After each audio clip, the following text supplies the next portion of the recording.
Boa tarde.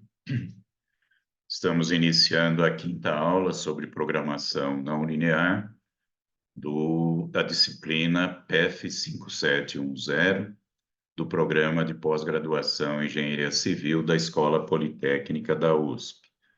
Sou o professor Rei Orlando Brasil. Nossa disciplina já foi toda programada nesse calendário que já foi informado.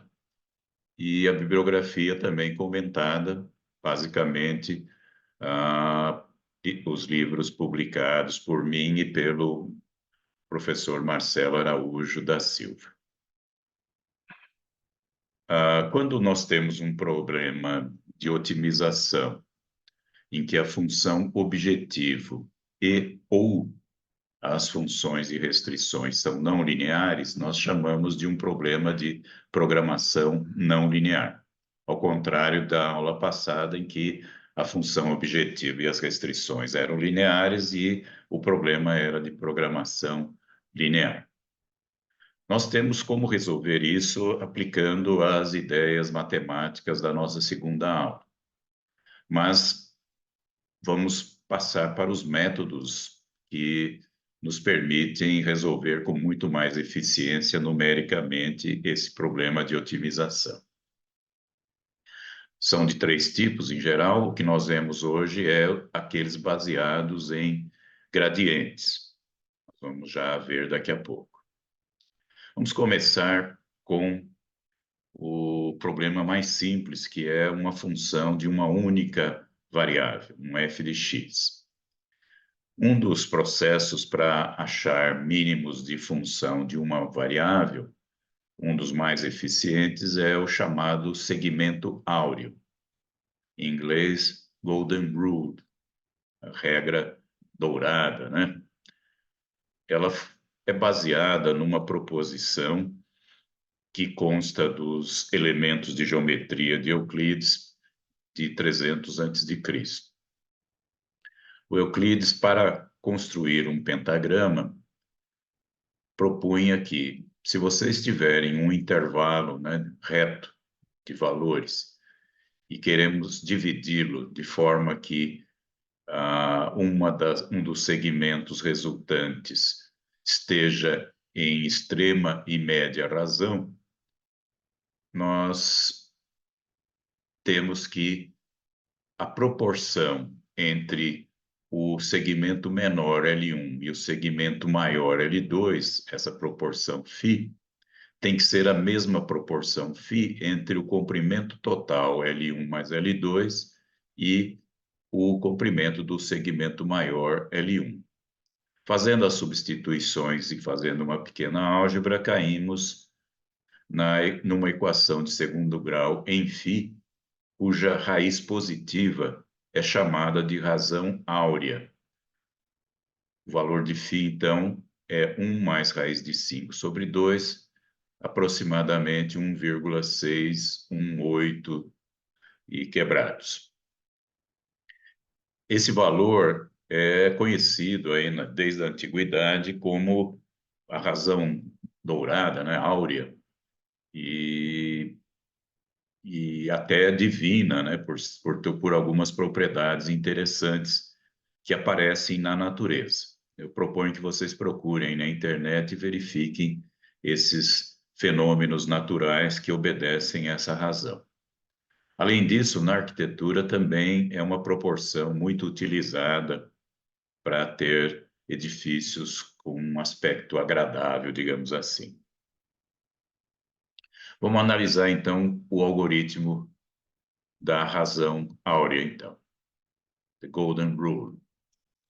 Vamos pegar um intervalo entre um valor de x upper, né, x superior, e um valor x lower, um x inferior. Então, nós temos um intervalo no qual nós queremos procurar o mínimo de uma função desses x.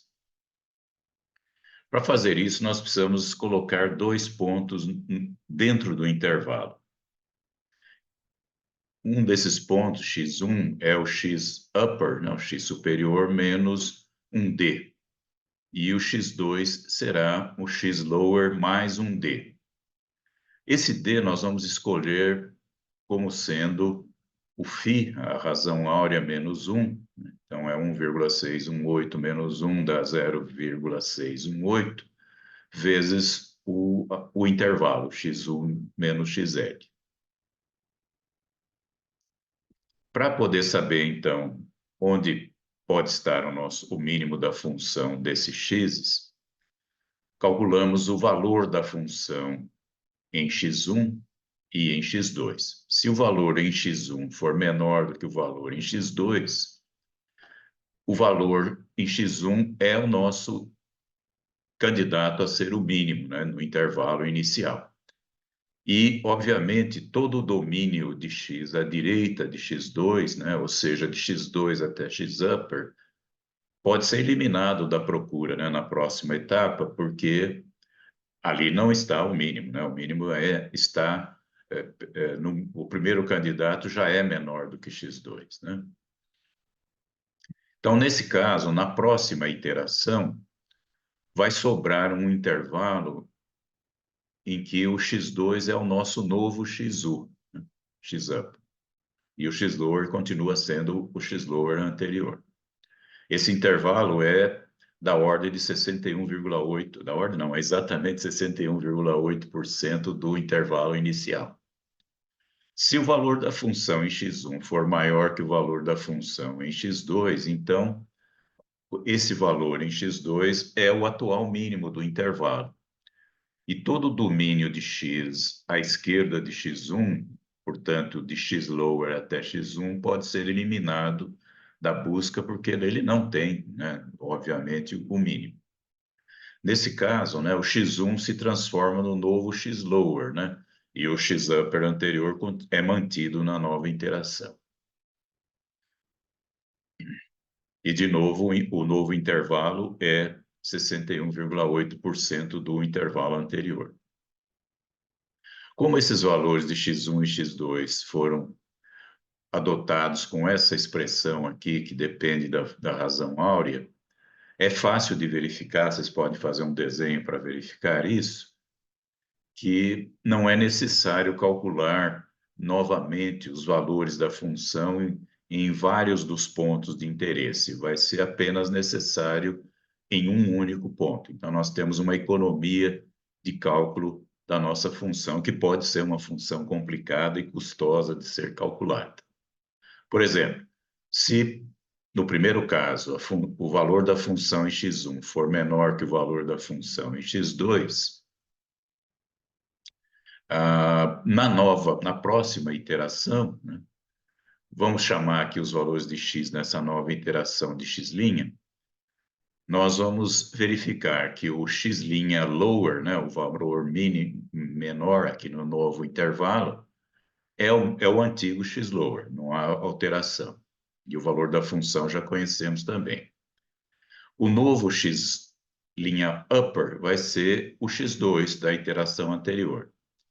E o x'2 da nova iteração é o x1 que nós já tínhamos e o valor da função dele já é conhecido, né, que era o mínimo anterior. Falta apenas calcular a posição do x'1, né, que é o x' upper menos φ menos 1 vezes o novo intervalo, x' upper menos x' lower. E calcular a função nesse ponto, né? Então, esse é a única novo cálculo de função a ser feito. Se acontecer esse outro caso, né, do f de x1 ser maior do que o f de x2, né, na iteração seguinte, indicando o x dessa interação como x', vocês verificam que o x' lower é o x1 da interação anterior, que o x' upper vai ser o mesmo x upper da iteração anterior, e o x'1 é o x2. E nós já sabemos os valores das funções nesses pontos. Falta calcular só a posição do x'2, que é o x' lower mais φ menos 1 vezes x' upper menos x' lower. E calcular o valor da função nesse ponto. Como em cada iteração, nós estamos diminuindo o intervalo de busca de 61,8%. Após, por exemplo, 10 iterações, nós teríamos diminuído 0,618 elevado à décima, né, que é praticamente 0,8% apenas do comprimento original. Então, há uma convergência relativamente rápida. Vamos fazer um exemplo. Nós temos aqui uma função f de x, que é x ao quadrado sobre 10 menos 2 vezes seno de x. Nós precisamos saber um intervalo inicial onde buscar o mínimo dessa função. Isso aí eu vou falar depois, nesta aula. Por enquanto, acreditem, né, em mim de que o x-lower é 0 e o x-upper é 4, que o nosso mínimo está nesse intervalo.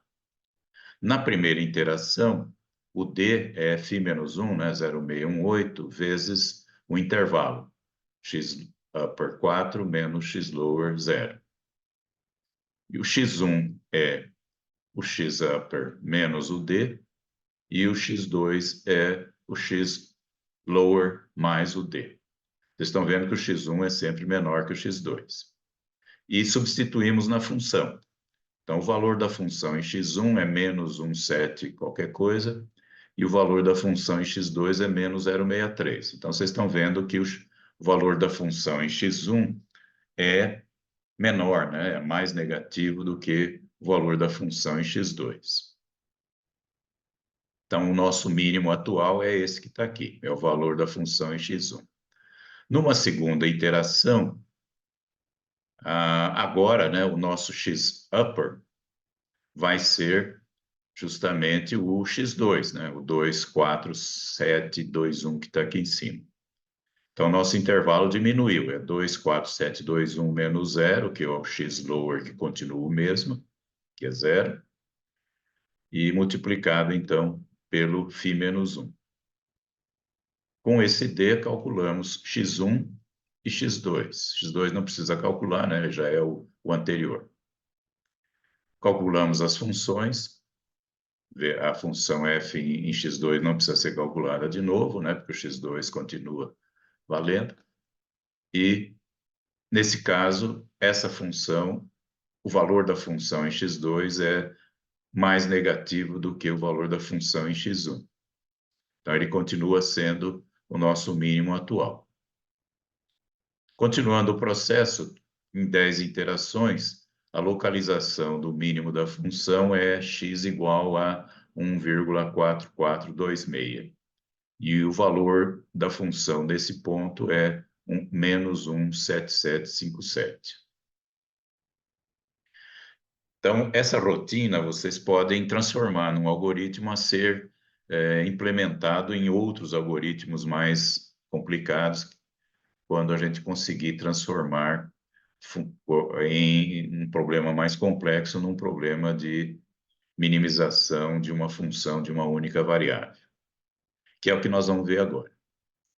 Bom, então, nós temos, no próximo passo, uma função multidimensional. Então, temos uma função f de um vetor x de variáveis de projeto. Queremos achar o vetor x estrela que minimiza essa função. Então, em cada fase do processo, o novo valor de x, né, x em k mais 1, é o antigo valor de x em k mais um ΔX, né, um vetorzinho ΔX.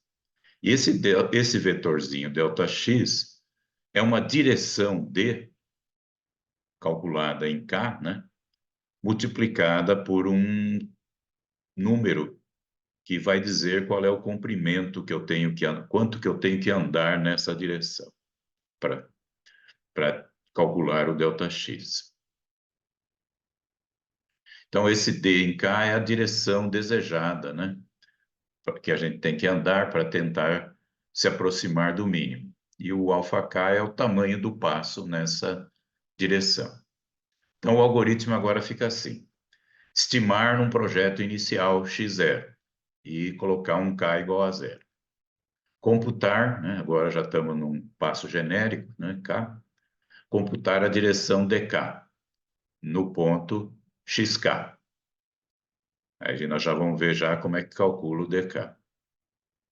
Vamos verificar se já chegamos, né, num bom candidato a mínimo. Se não, né, dentro do critério de parada, nós vamos ter que calcular uma nova direção, dk,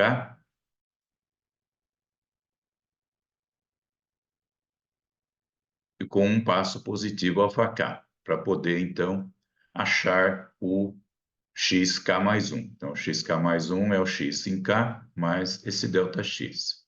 Aí incrementamos o nosso contador, k vai ficar k mais 1, e voltamos lá para cima, para o ponto 2, para o nosso item 2, o passo 2 aqui, até convergir. Bom, de um modo geral, já que nós estamos procurando o mínimo de uma função, o valor da função em xk mais 1 tem que ser menor que o valor da função em xk. E como o valor da função em xk mais 1 pode ser escrito como o valor da função em xk mais alfa-k vezes dk, e nós podemos, então, expandir em série de Taylor isso que está aqui, né, esse lado esquerdo da nossa inequação, nós vamos ficar, então, com o valor da função em xk mais alfa-k, que é um número, né, um escalar, vezes o vetor gradiente C calculado em K vezes a direção dk. Isso aqui é tirado lá da nossa segunda aula, quando falamos em expansão em série de Taylor de uma função de várias variáveis. Precisamos, então, do C calculado em K, que é o vetor gradiente da nossa função. Esse vetor gradiente é um vetor que contém as derivadas parciais da função em cada uma das variáveis contidas no vetor x, x1, x2, x3, etc. E esse produto escalar aqui tem que ser negativo, né? Por quê? Porque se o alfa-k é positivo, né? E nós queremos diminuir o valor da função, esse item que está sendo somado ao valor da função anterior tem que ser negativo. Então, esse produto escalar tem que ser negativo. E como você já sabe, em produto escalar de dois vetores, ele só é negativo para ângulos entre esses vetores entre 90 e 270 graus. Então, a escolha do nosso dk, né, da nossa direção em que a gente tem que andar para tentar diminuir o valor da função, esse vetor deve estar inclinado entre 90 e 270 graus em relação ao vetor gradiente. Lembrem-se que o vetor gradiente, ele é um vetor que indica a direção de crescimento da nossa função. Então, se eu quero procurar, ao contrário, né, estou querendo diminuir a minha função, eu tenho que estar com uma direção para baixo, né, entre 90 e 270 graus em relação ao nosso vetor gradiente. Então, isso aí é uma condição de descida, né? Esses métodos são chamados de morro abaixo, né? Que você está num ponto alto e quer descer para um vale, né? Ah, o, olhando um pouquinho de novo para o nosso xk mais 1, né? Que é o xk mais alfa vezes dk, nós podemos colocar isso na forma de uma função escalar só de alfa, né? Isso a gente vai ver nos exemplos com mais carinho, né? E, portanto, para achar o tamanho desse passo que eu tenho que multiplicar o meu vetor de direção alfa, eu vou ter que resolver, então, um problema de minimização de uma função de uma única variável, né? F de alfa. Como se sabe, A condição necessária para mínimo é que a derivada primeira dessa função seja zero. E a condição suficiente é que a derivada segunda da função seja positiva. Bom, com isso nós estamos verificando como é que se calcula o alfa. Para se calcular, então, a direção de um bom candidato, né, um ótimo candidato a ser um bom D, é o contrário do vetor gradiente, né? Se o vetor gradiente está indicando a direção que a função cresce, menos o vetor gradiente é uma boa dica, né, de como escolher um vetor de descida. Então, nosso algoritmo, no método do gradiente, ou de maior declividade, começa estimando um x0, quer dizer, um projeto inicial na iteração k igual a zero, e escolhendo um parâmetro de parada epsilon pequeno, porém positivo. Então, nós calculamos o gradiente da nossa função nesse ponto k. Como faz isso? Aplicando, né, o operador nabla na função. Tudo isso é cálculo num ponto, né? Então vai resultar um número, tá? Calculamos o comprimento do nosso gradiente, que vocês sabem que é o produto escalar do gradiente por ele mesmo, tirando a raiz quadrada. Se o comprimento do nosso gradiente for menor do que o parâmetro de parada epsilon pequeno, chegamos já na solução do problema. Então, a solução x estrela é o xk. Senão, a gente continua. Como é que continua? Escolhendo uma nova direção dk, né, que é menos o vetor gradiente ck. Então, é aquela ideia de ir no sentido contrário do crescimento da função. Calculamos, então, o tamanho do passo necessário, né, montando aquela função só de alfa e aplicando um procedimento qualquer de minimização de função de uma única variável. Por exemplo, aquela regra do segmento áureo, né? Pode ser outra, mas pode ser aquela. E atualizamos o nosso projeto. Então, xk mais 1 é xk mais alfa dk, né? Calculamos o d, que é menos c, calculamos o alfa, minimizando o f de alfa, e agora passamos para o passo seguinte, atualizando o k, que vai ser k mais 1. E voltamos lá para cima. Então, vamos fazer um exemplo numérico. Nós temos aqui uma função, x1 ao quadrado, x2 ao quadrado e 2x1 vezes x2, e queremos achar o mínimo dessa função. Vamos escolher um projeto inicial. Então, o x0 vai ser x1 igual a 1 e x2 igual a 0. Começamos com o nosso contador k em 0 e escolhemos um parâmetro pequeno, positivo, 10 a menos 4 para o epsilon. Vamos calcular o gradiente, né? Como é que calcula o gradiente? Vocês pegam aqui a função e derivam em x1 e em x2, né? E vão obter esses dois aqui, né? Que são... Vamos voltar aqui, desculpe. Essa primeiro item aqui é del f del x1 e esse segundo item é del f del x2. Só que eu quero calcular no ponto zero, então vou ter aqui esses dois números aqui, usando esses valores aqui para o x0. Calculando o comprimento do vetor gradiente nesse ponto, obtemos 2 raiz de 2, né? Seria 2 ao quadrado vezes... Bom, não vou fazer. Como isso aqui é maior do que o epsilon, continuamos. A próxima direção de descida é menos o nosso vetor gradiente calculado no ponto x0, né? Então, peguei aqui o valor do gradiente no ponto x0 e troquei o sinal. Agora, eu vou calcular, então, uma função só de alfa, né? que vai ser minimizada, que é calcular a nossa função f em x0,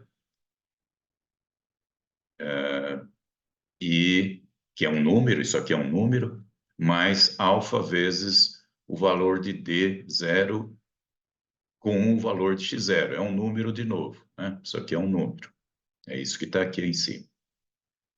Então, fazendo as continhas, caímos em dois valores aqui que dependem de alfa. E montando, então, a nossa função aqui, nós temos uma função de segundo grau em alfa, derivamos, igualamos a zero, achamos, então, um valor de mínimo. Essa aqui é uma condição suficiente para que isso seja, de fato, um mínimo, a derivada segunda tem que ser positiva, e no caso é 32, que é positivo. Bom, com isso nós temos, atualizando o nosso x, na próxima iteração, x1, nós temos o valor anterior x0, mais o alfa zero, que foi definido como 1/4, vezes o nosso d0, que está aqui em cima, né, que é menos o gradiente anterior, e chegamos, então, nesse x1 aqui, meio e meio. Com esses valores de x, eu pego aqui o vetor gradiente em função do x, calculo o valor numérico desse vetor gradiente nessa iteração, que é 0 e 0, e cujo comprimento é 0, né? E, portanto, menor que 10 a menos 4. Então, podemos parar. Esse aqui é um ponto em que a função passa por um mínimo, esse ponto meio e meio, e o valor da função nesse ponto, né, substituindo esses x1 e esse x2, é 0. Um segundo exemplo, uma função x1 ao quadrado mais x2 ao quadrado mais x3 ao quadrado. Só de olhar para essa função, você já sabe que o mínimo é 0, né? Só pôr x1 igual a 0, x2 igual a 0, x3 igual a 0, né? Bom, tudo bem, mas isso vamos verificar como é fazer de conta que não sabemos disso, né? Vamos pegar um projeto inicial aqui, x0, x1, 1, x2, 1 e x3, 2. Inicializamos o K e escolhemos um epsilon. O gradiente, calculando então aqui, derivando em x1, derivando em x2, derivando em x3, está aqui, o vetor gradiente. Substituindo os valores de x em 0, ficamos com o valor numérico do vetor gradiente aqui. Calculando o comprimento, não precisa nem fazer, vocês percebem que esse comprimento é maior que epsilon. Então, vamos escolher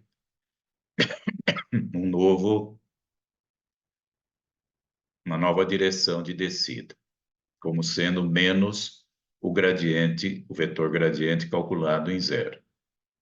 Então, pegamos o vetor gradiente, trocamos o sinal. Aí vamos montar uma função só de alfa para calcular o quanto que a gente tem que andar, qual é o passo que se tem que andar na direção de D. Então, calculamos a função como sendo o f em x0 mais alfa vezes d0, onde o nosso x0 mais alfa vezes d0, usando aqui os valores que foram calculados para x0, que já é um valor dado inicial, e para d0, nós chegamos aqui numa função de alfa, que é, de novo, um polinômio de segundo grau. Derivando igualando a zero, achamos um alfa zero meio e verificamos que a derivada segunda é positiva. Então, agora podemos atualizar o x. Então, x1 vai ser o x0 mais o alfa zero calculado, vezes aquela direção d0 escolhida, que vai dar x1 igual a 0, x2 igual a 0 e x3 igual a 0. Substituindo esses valores no vetor gradiente, que já foi calculado, vai dar um vetor gradiente nulo, né? E, portanto, né, menor do que epsilon. Vetor gradiente nulo quer dizer que a função não cresce, né? Ela está estacionária. Então, a nossa resposta é que o x estrela, né, é 0, 0 e 0, e o valor mínimo da função, substituindo esse x lá na função, é zero, que a gente já sabia, né? Bom, nesses dois exemplos, né, a nossa função f de alfa, ela pode ser determinada com facilidade, né? Derivando, igualando a zero, aquelas coisas.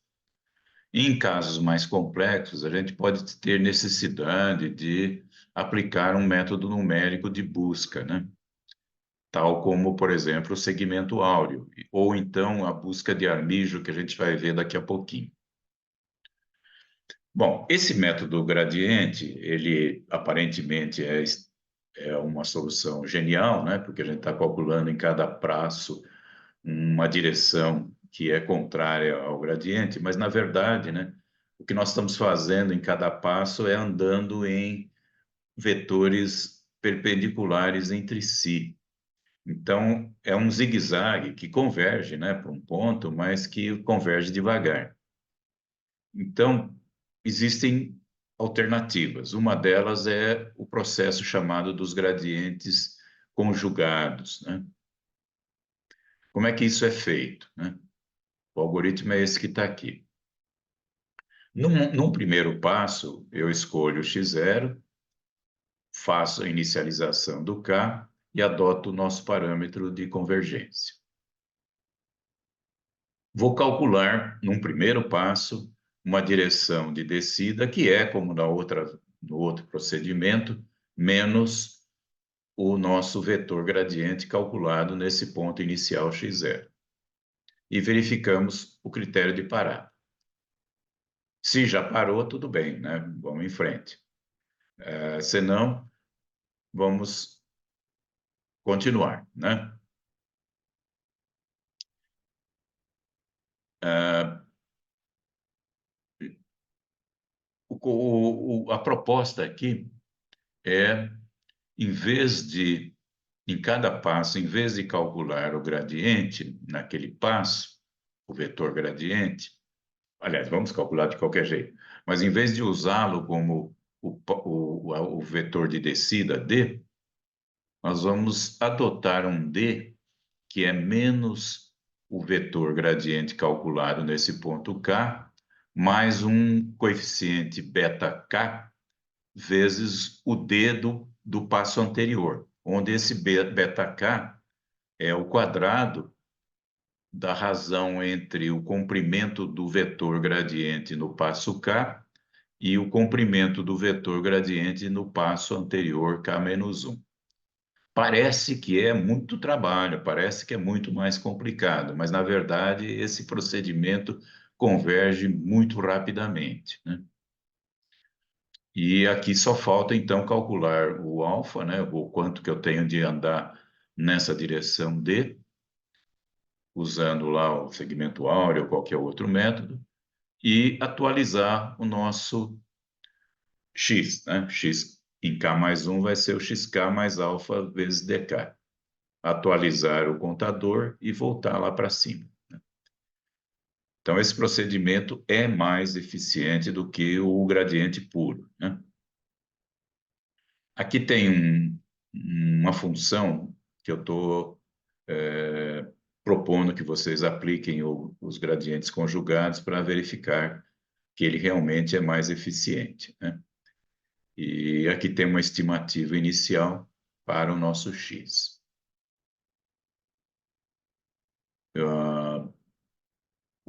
Aqui está a resposta do problema para tanto como o x estrela, né, o ponto de ótimo e o valor da função desse ponto de ótimo.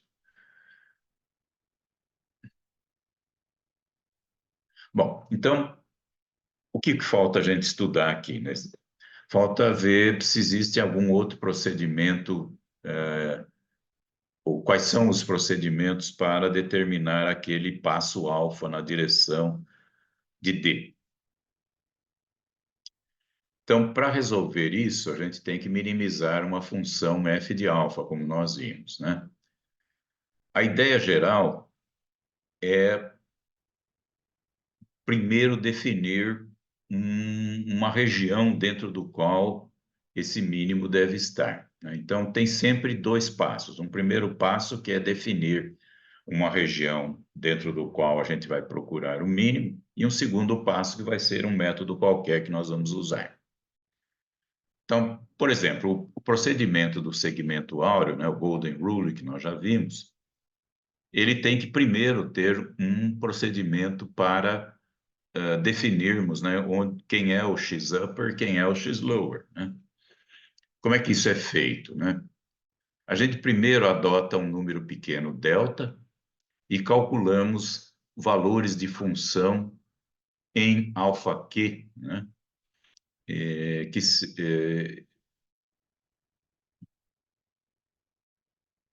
Para Q variando, então, de 0, 1, 2, etc.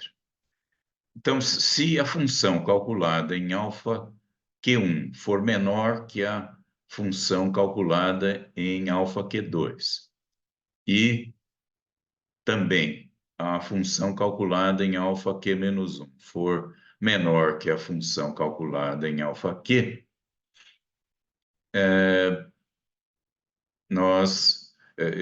vamos voltar só um pouquinho atrás para ver o que está sendo feito aqui, né? Para essa função f de alfa q. Ela é uma somatória, né, para JTK de, de delta vezes o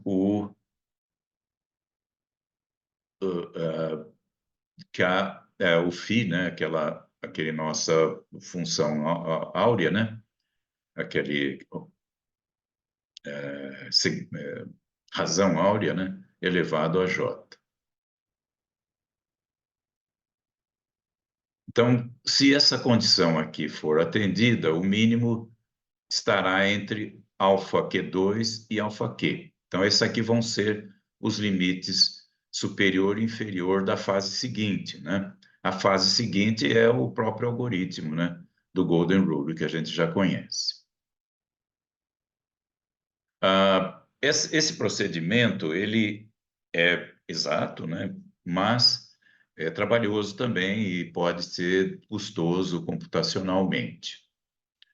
Uma das formas de busca de mínimo de uma função de uma única variável é simplificada, né, não exata, é a busca unidimensional de Armijo.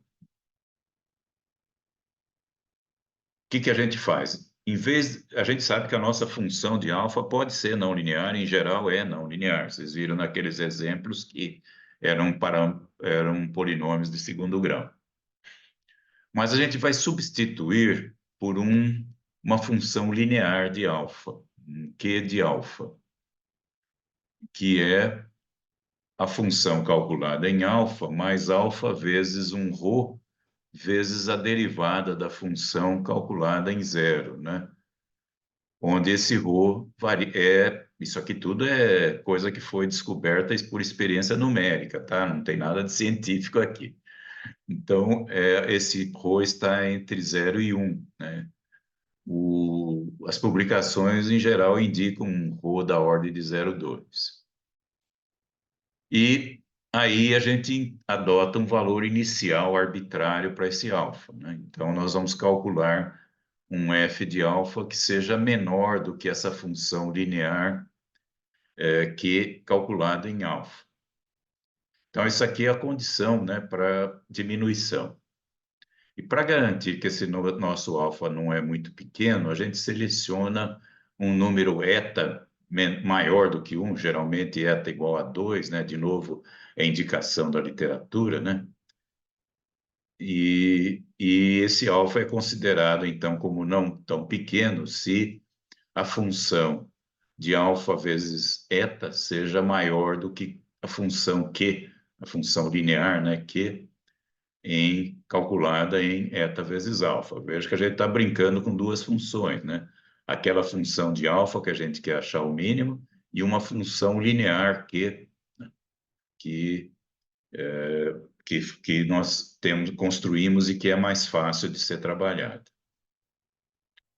Então, a partir de um alfa arbitrário, a gente verifica, né, essa condição 5,18. E ela repetidamente é incrementado de eta até que a equação 5,18 seja violada, né? Ou seja, essa desigualdade não vale. Então, isso quer dizer, em matemática, se fala que ela está sendo violada quando essa desigualdade não está valendo. O maior valor de alfa assim encontrado é adotado como sendo o tamanho do passo, né? Vocês estão vendo que ele não é exato, né? Ele é uma estimativa do tamanho do passo. Se o valor inicial que a gente adotarmos para alfa já violar essa desigualdade, então a gente vai fazer o contrário, né? A gente vai repetir, repetidamente dividir por eta, né? Até respeitar essa inequação e termos, então, um valor estimado para o nosso alfa.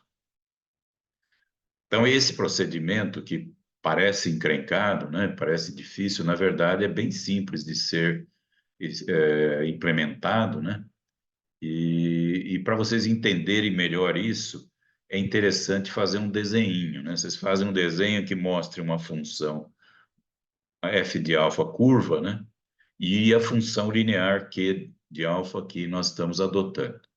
E vocês vão ver que é um procedimento bem interessante. Bom, até agora nós usamos os métodos chamados de gradiente, né? E que usam as derivadas de primeira ordem, né? A derivada primeira da nossa função nas variáveis contidas no vetor x. Se além disso, né, a gente tiver também as derivadas segundas, ou seja, a gente tiver a matriz hessiana do nosso processo, uma busca muito eficiente, né, da direção de mínimo e com convergência espetacular, né, é o método de Newton, né, lógico, né, como vocês já sabem, para resolver funções não lineares, a gente usa normalmente o método de Newton ou coisas parecidas, né, com o método de Newton. Para derivar o nosso método de Newton, vamos usar de novo a série de Taylor, né, que já foi comentada na primeira aula.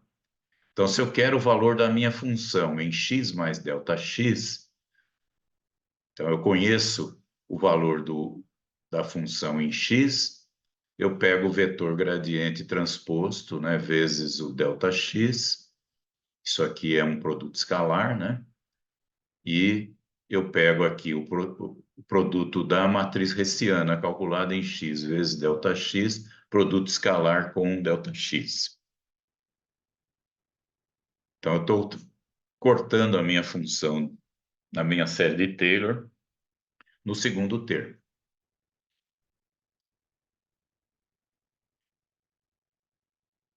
Se a nossa matriz hessiana é no mínimo positivo semidefinida, a condição que eu tenho, então, de mínimo, né, é que a derivada primeira é zero, né, e com isso a gente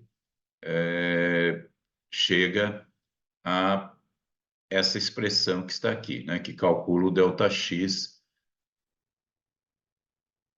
Claro que isso aqui é formal, né? Na prática, a gente não faz a inversão da matriz, né? Na prática, a gente usa o método de Gauss, por exemplo, para resolver o sistema, né? Seria h vezes delta x igual a menos c. E aqui a gente acha o delta x e atualiza o vetor x de um determinado passo, pegando o vetor x do passo anterior vezes delta x. O método de Newton, ele converge muito rapidamente se a gente estiver perto da solução, né? Ele converge quadraticamente. Então, esse processo é repetido até atingir o mínimo da função. Em cada passo, a matriz hessiana tem que ser recalculada. Vejam que é um trabalhão, né? E o esforço computacional, portanto, é considerável, mas em compensação ele converge quadraticamente dentro de um certo raio em torno da solução. Isso aqui é mais ou menos o que vocês têm, assim, o procedimento numérico que a gente tem quando trabalha com análise não linear de estruturas, né? Lá, a matriz hessiana é aquela que a gente chama de matriz tangente, tá? Matriz de rigidez tangente é a matriz hessiana, né? Daquele processo. Aqui é uma outra conversa, né? Para evitar esses cálculos, essa grande quantidade de cálculos aqui que estão envolvidos, existem alguns processos alternativos chamados quasi-Newton. Eu não vou colocar aqui, vocês procurem na literatura e nos programas já prontos para minimização, né, como aqueles que estão contidos, por exemplo, no Excel, usam esses procedimentos, né, quasi-Newton. Bom, até aqui as nossas funções não tinham restrições, né?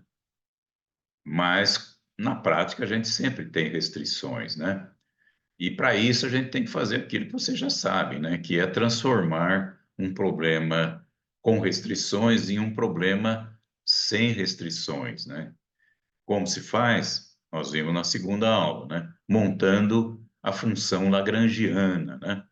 A função lagrangiana que contém a função objetivo e contém as funções de restrição multiplicadas por multiplicadores de Lagrange.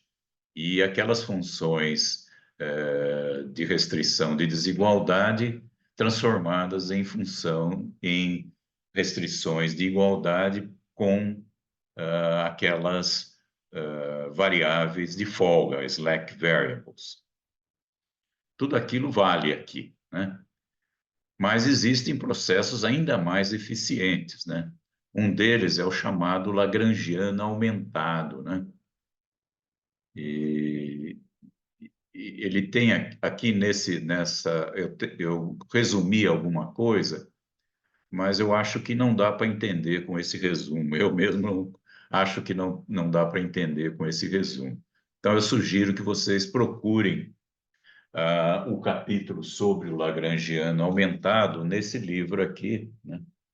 Entre outros, né? Que é um livro de otimização que eu escrevi junto com o professor Marcelo Araújo da Silva. Aqui tem um capítulo só sobre o Lagrangiano aumentado. Então é isso por hoje, né? E até a nossa próxima aula.